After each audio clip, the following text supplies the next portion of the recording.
One of the most commonly asked questions is how to maximise your EV range and what affects the EV range. Just like petrol and diesel cars, there's lots of factors which can affect it, so let's dive straight in and tell you all about it. One of the first factors to consider are hills. Now, electric cars aren't big fans of hills, believe it or not. With steep gradients or inclines, it really reduces the battery as it puts more strain on the electric motors. There are some ways to combat this though. You can set the car's regenerative braking to its lowest, so it puts less strain on the car itself, allowing you to accelerate up the hill quicker. And then just before the brow of the hill, you can let off the accelerator and browse over the top, saving vital energy in the process. Another factor which will quickly sap the battery is travelling at consistently high speeds. Essentially, the quicker the car goes, the more wind resistance it creates, meaning it's harder for the car to cut through the air, and it puts more strain on the vehicle's battery, trying to keep you at that high speed.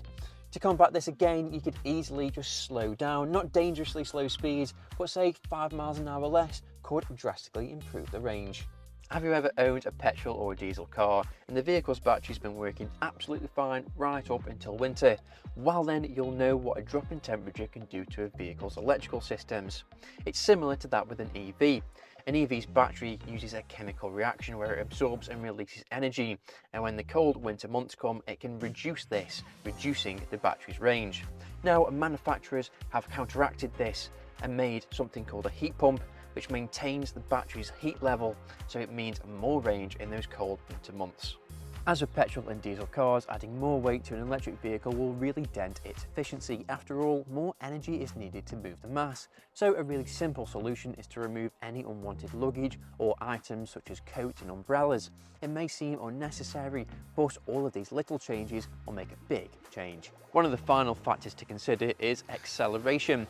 It's intoxicating owning an electric vehicle thanks to its instant delivery of torque, but having this instant delivery of torque and quick acceleration can drastically deplete the vehicle's range. So think twice next time you apply the accelerator.